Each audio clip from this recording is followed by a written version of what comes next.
Bitcoin bullish momentum gradually wanes. This pot of grayscale GBTC has to be memorized. Bitcoin on-chain transaction fees continue to be depressed. Why do miners make so much money? Standard Chartered Bank's bold predictions. Bitcoin breaks $150,000 mark by year-end. Believe it or not, it will go straight to US 200,000 next year. Standard Chartered Bank optimistic about Ethereum ETF approval in May. Ethereum's securities attributes become a stumbling block. Binance is proud of its success, but OKX business is hampered. Will decentralized exchanges really reshuffle their cards? SEC enforcement profits nearly $5 billion. Holding regulatory and enforcement powers. Is there no one to care about?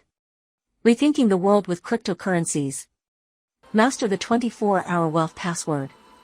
Let's slowly become rich together. This is Media Blockchain on Tuesday, March 19th. Hi, I'm Michael. Let us first look at the title sponsored by Deploy and provides 24-hour data integration in the crypto space. Everyone saw that after Bitcoin hit 73,000, a gradual correction begins. Yesterday, judging from the overall data, was the buying volume greater than the selling volume? We think short-term sentiment is relatively positive. The words just fell. Last night, flows across Bitcoin spot ETFs. There's been a very obvious turning point for net outflows. Last night around 10 o'clock Beijing time, $154 million in capital outflows. This is a net outflow. Who is the biggest loser? That grayscale, 9,386 Bitcoins were reduced.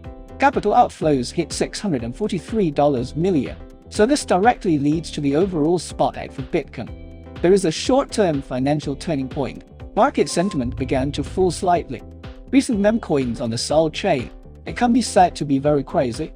Just send an address and a project, easily receive hundreds of thousands or even millions of sols. That's 1 hour. The chain with the highest record of 1 hour sol can raise over $10 million. It's really outrageous compared to the activity on the Bitcoin chain. It's a state of almost lying flat. In addition to daily transaction fees, there are almost no large transactions on the Bitcoin chain, so the average daily fees on Bitcoin right now, around 30 Bitcoins. Trading activity is relatively sluggish, and the current sharp fluctuations in Bitcoin. This is Media Blockchain on Tuesday, March 19th. Hi, I'm Michael. Let us first look at the title sponsored by Deploy and provides 24-hour data integration in the crypto space. Everyone saw that after Bitcoin hit 73,000, a gradual correction begins. Yesterday, judging from the overall data, was the buying volume greater than the selling volume? We think short-term sentiment is relatively positive. The words just fell. Last night, flows across Bitcoin spot ETFs. There's been a very obvious turning point for net outflows. Last night around 10 o'clock Beijing time, $154 million in capital outflows. This is a net outflow. Who is the biggest loser? That grayscale, 9,386 Bitcoins were reduced. Capital outflows hit $643 million. So this directly leads to the overall spot ETF for Bitcoin. There is a short-term financial turning point. Market sentiment began to fall slightly. Recent meme coins on the Sol chain, it can be said to be very crazy. Just send an address and a project, easily receive hundreds of thousands or even millions of sols. That's 1 hour. The chain with the highest record of 1 hour sol can raise over $10 million. It's really outrageous compared to the activity on the Bitcoin chain. It's a state of almost lying flat. In addition to daily transaction fees, there are almost no large transactions on the Bitcoin chain, so the average daily fees on Bitcoin right now, around 30 Bitcoins. Trading activity is relatively sluggish, and the current sharp fluctuations in Bitcoin. Please like it.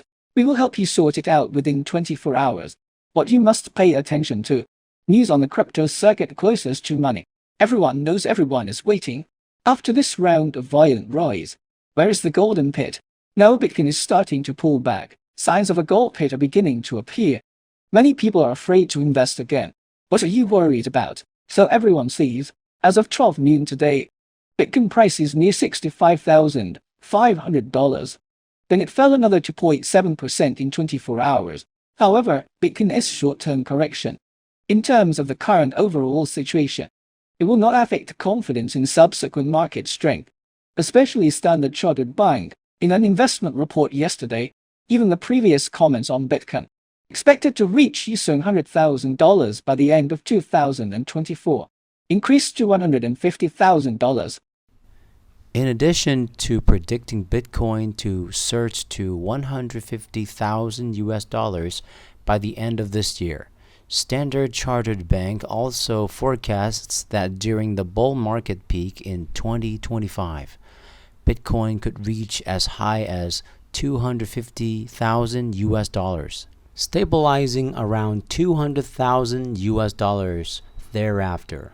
The bullish outlook from Standard Chartered Bank is based on a comparison between the launch of gold ETFs in the United States and the subsequent rise in the price of gold.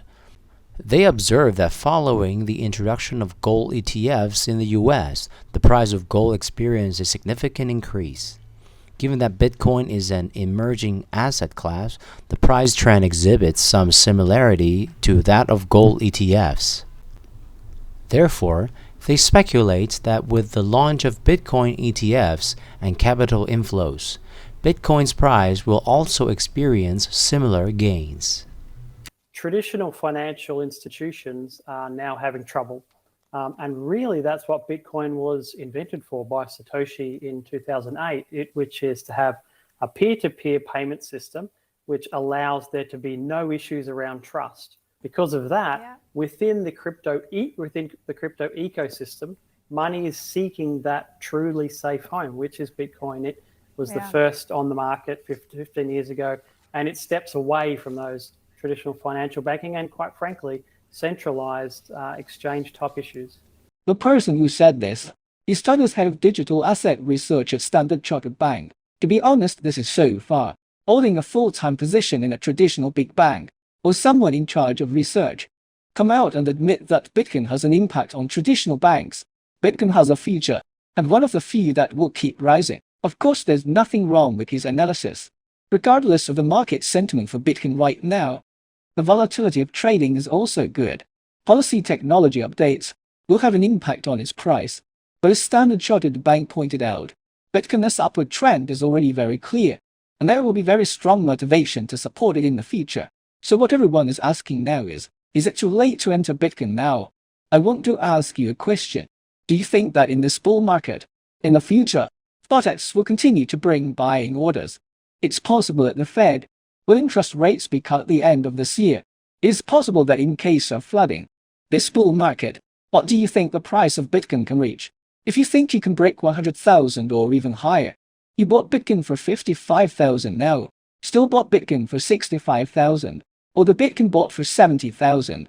In my opinion, the difference is not big. The big thing is whether your concepts and understanding are in place. Standard Chartered is Bitcoin forecast. Do you think he will let the Ethereum predictions go? Of course not. Standard Chartered Bank believes that SpotX for Ethereum is very likely to be approved on May 23, and this could be within 12 months after approval, bringing $45 billion in buying inflows to Ethereum. So based on this judgment, Standard Chartered Bank considers the future of Ethereum reach $8,000 goal. This time has been brought forward to the end of 2024. In 25 years, Standard Chartered Bank believes that $14,000 in Ethereum are just easier and easier. But I always feel that Standard Chartered Bank may be too confident. Can I use SpotX in May? This is still a question mark. Let's get some facts today. Come and argue with Standard Chartered Bank.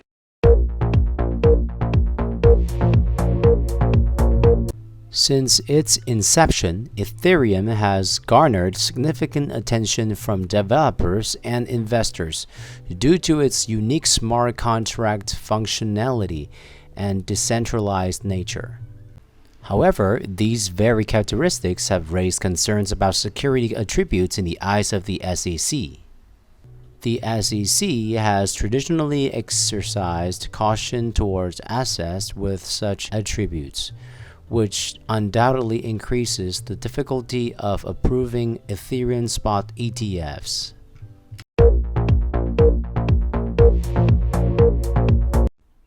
Glassnode statistics reveal that Ethereum whales hold a substantial amount of ETH, granting them significant voting power under the proof of stake (POS) mechanism. This influence can greatly shape the upgrade and operation of the Ethereum network. The high concentration of holdings among these whales may heighten the perceived risk of Ethereum spot ETFs in the eyes of the SEC, especially when compared to Bitcoin spot ETFs.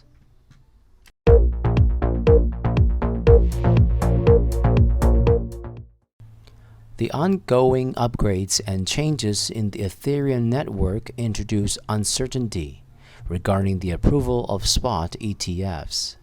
Events such as the transition from proof of work (POW) to proof of stake (POS), consensus mechanisms, and mainnet forks contribute to the ever-evolving nature of Ethereum.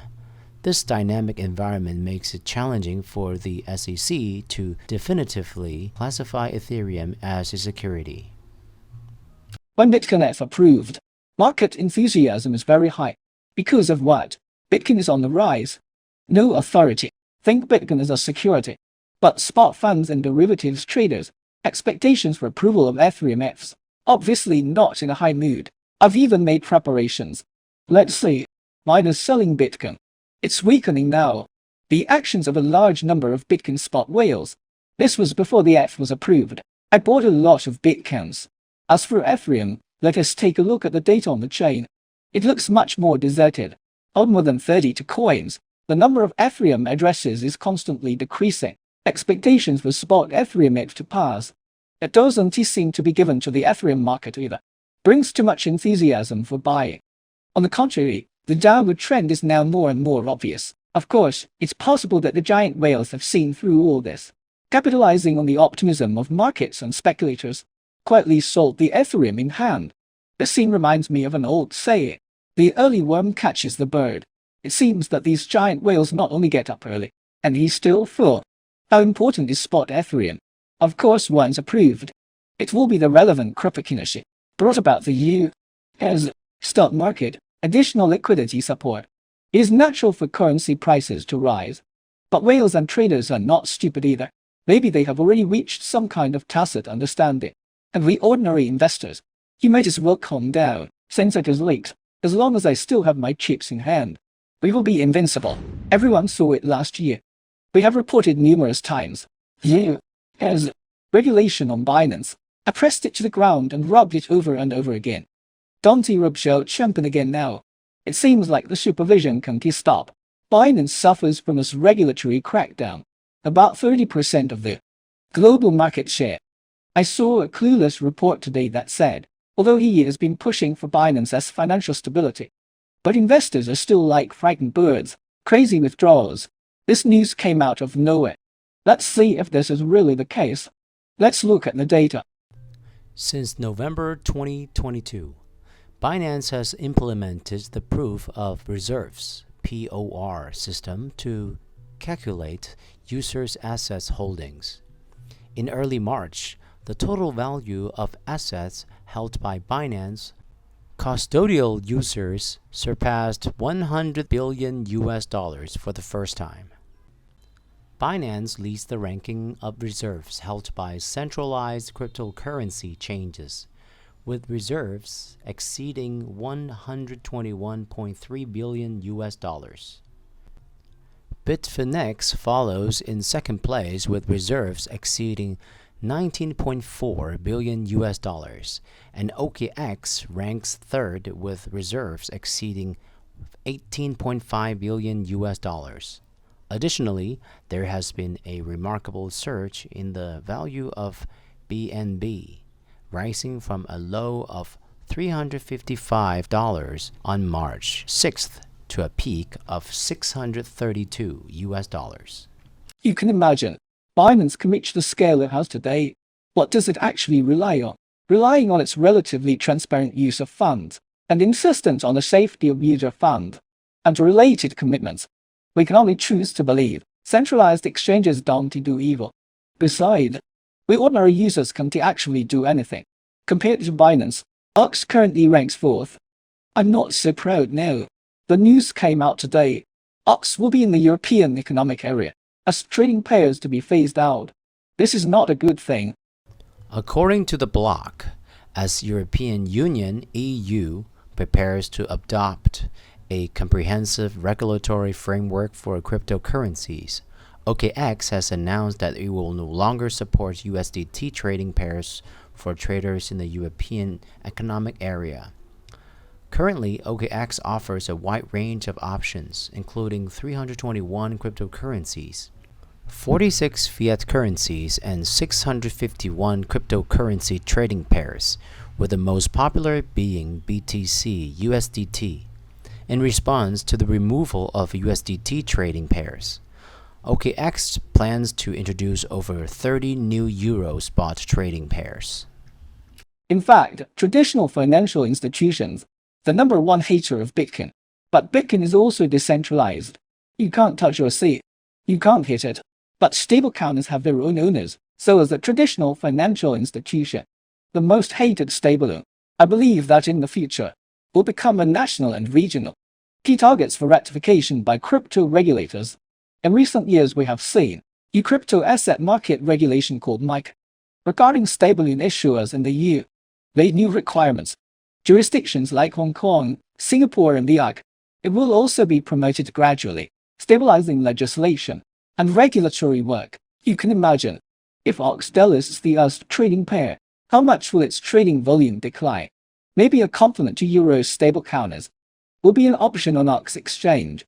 What we can imagine is, in 2024-2025, as long as centralized financial institutions, it can also control centralized supervision power.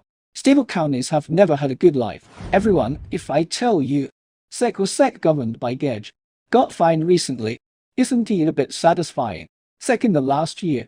In the crypto space, there are various searches and various fines. Let us count them in detail. In 2023, a total of 784 enforcement actions were taken, an increase of 3% from 2022. Received us for $949 billion. Even more exaggerated in 2022, is $6.439 billion. Both fines were record high, highest and second highest fines recorded in U.S. So everyone sees, what does the SEC hold? Law enforcement and regulatory powers.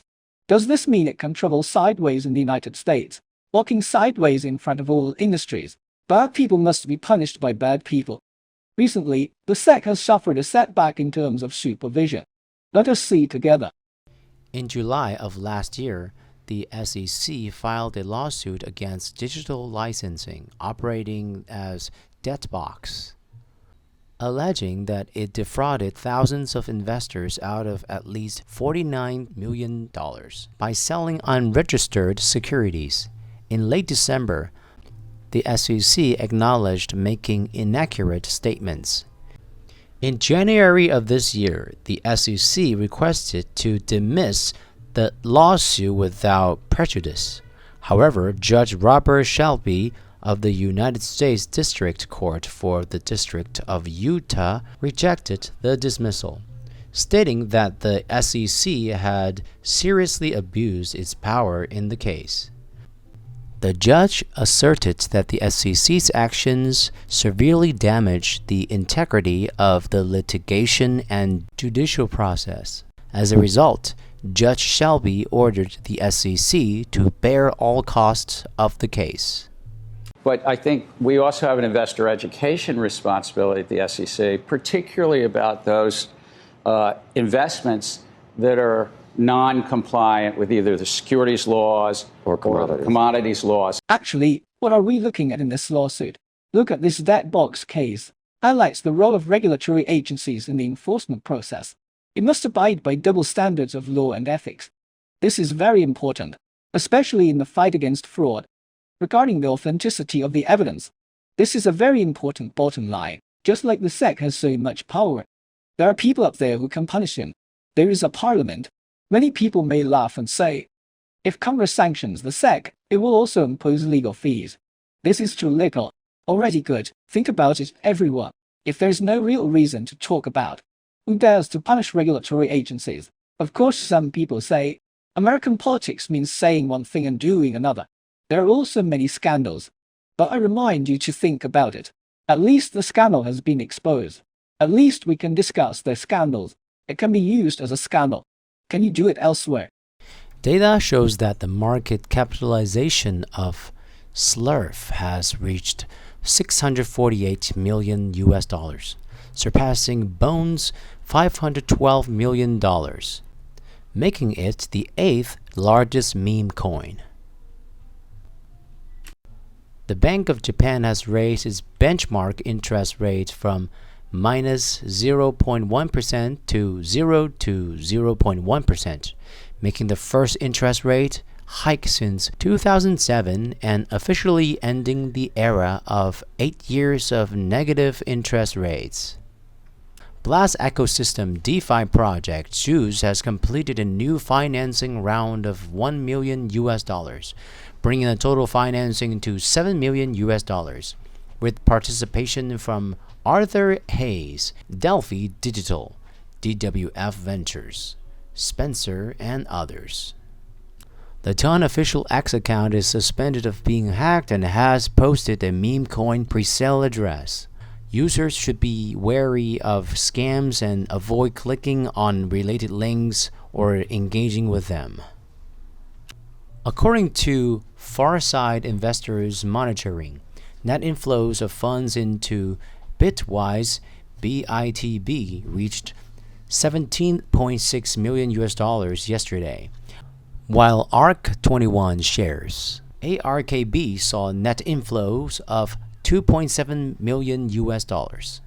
While the rich are getting richer, the poor are getting poorer. This is a question many people are asking.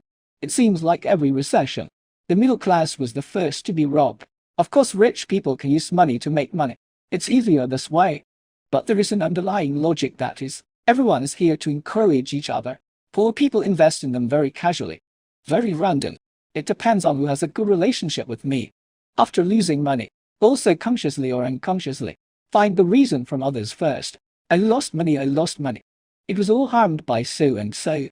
These are all projects he introduced to me at the beginning. They don't summarize or think, only blame others. All I know is that I swear next time, I will never invest in a certain project again. Most of them who don't learn just give up halfway. And we watch rich people doing business.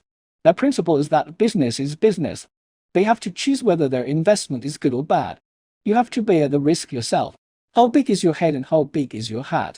And they will keep searching. Wealth, knowledge, and ways to get rich. And sum up the experience. Improve your investment horizons. This is why the rich are getting richer. The poor are getting poorer. Everyone is welcome to take a seat. The above is the entire content of today's program. We hope to lead all members in this bull market. Thanks your assets. Here are all our membership benefits. We hope to be with you all. Let more and more Bitcoins become rich slowly.